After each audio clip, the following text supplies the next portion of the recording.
নেইমারকে অনেকে বিশ্বের সবচেয়ে টেকনিক্যালি সেরা ফুটবলার বলে থাকেন, কারণ তিনি ড্রিবলিং করার জন্য এমন কিছু স্কিল প্রদর্শন করেন যা অন্যরা চেষ্টা করার জন্য কল্পনাও করতে পারেন না। অভিনব এসব স্কিলগুলো নেইমার অনেক প্রচেষ্টার পর রপ্ত করেছেন। নেইমারের এমন 4টি স্কিল দেখাতে চলেছি আজকের ভিডিওতে, যা নেই নেইমার ছাড়া বিশ্বের আর কোনো ফুটবলারের। চলুন তাহলে কথা না বাড়িয়ে মূল ভিডিওতে যাওয়া যাক। Number 1, rainbow flag. 1968 সালে রেইনবো ফ্ল্যাগ সর্বপ্রথম ব্যবহার করেন যুক্তরাষ্ট্রের ফুটবলার আলেকজান্ডার ডি কার্ভালহো। এই শট নেওয়ার জন্য বলকে দুই পায়ের মধ্য দিয়ে বল শূন্যে ছুঁড়ে দিয়ে বাম পা দিয়ে বল স্পিন ক্রিয়েট করতে হয় এবং ডান পা দিয়ে ফ্লিক শট নিয়ে প্রতিপক্ষ ফুটবলারকে বোকা বানাতে হয়। সাধারণত যখন অতিরিক্ত মার্কিং এর কারণে বল নিয়ে বের হওয়ার জায়গা থাকে না, তখন ফুটবলাররা এই ধরনের ফ্লিক শট নিয়ে থাকেন। অত্যন্ত সুন্দর এইসব কখনো কখনো ফুটবল খেলায় দেখা যায়।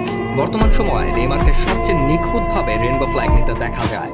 বলাই যায় নেইমারের যে এতটা নিখুঁতভাবে এই শটটা কেউ নিতে পারেন না। Number 2, Rabna control. Rabna kick হচ্ছে ফুটবল খেলোয়াড়দের অনেকগুলো স্কিলের মধ্যে একটি। এটি নিখুঁতভাবে শুধুমাত্র ফ্রি স্টাইলাররাই নিতে পারে। সাধারণত বিপক্ষ খেলোয়াড়দের বিভ্রান্ত করার জন্য এই শট নেওয়া হয়। এই শট নেওয়ার জন্য সাধারণত ডান পা পেছন দিকে ঘুরিয়ে বাম পাশে নিয়ে আসা হয় এবং ডান পাকে বা পা হিসেবে ব্যবহার করা হয়। রাবনার সর্বপ্রথম উদ্ভাবন হয় আর্জেন্টিনায় 1948 সালে। আর্জেন্টিনার খেলোয়াড় রিকার্ডো ইনফ্যান্টে কৌশলটি ব্যবহার করে 35 গজ থেকে গোল করেছিলেন। কিন্তু নেইমার তার ডান পাকে ব্যবহার করেন বল রিসিভ করার জন্য। পুরো ক্যারিয়ারে অসংখ্যবার তাকে এভাবে বল কন্ট্রোল করতে দেখা গেছে।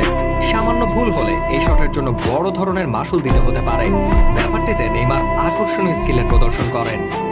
Number 3, roll top chop. প্রতিপক্ষের ডিফেন্ডারদের ড্রিবলিং এর মাধ্যমে পরাস্ত করা আরেকটি মোক্ষম অস্ত্র হচ্ছে roll top chop skill. Neymar এই স্কিলটাকে এতটাই দারুণভাবে রপ্ত করেছে যে অনেকে এটিকে নেইমার চপ বলেও ডেকে থাকে।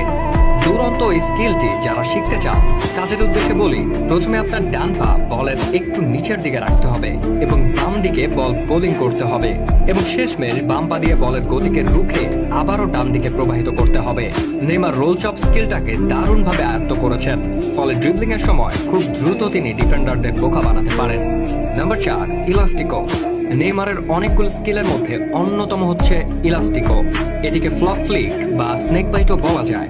এই শটটার এমন নামের কারণ হচ্ছে ইলাস্টিক যেভাবে প্রসারণ করার পর ছেড়ে দিলে পূর্বের স্থানে ফিরে আসে, এই শটটাও কিছুটা একই রকম। শট নেওয়ার জন্য প্রথমে যে কোনো পা দিয়ে একদিকে প্রবাহিত করতে হয় এবং মুহূর্তের মধ্যে আবার পূর্বের স্থানে ফিরিয়ে আনতে হয়। এতে করে মার্কিং করা ফুটবলাররা চরম মাত্রায় বিভ্রান্ত হন। এই শটটি বর্তমানে রোনালদো, মেসি থেকে শুরু করে অনেকেই নিয়ে থাকেন, তবে সবচেয়ে দারুণভাবে এটি এক্সিকিউট করতে পারেন নেইমার।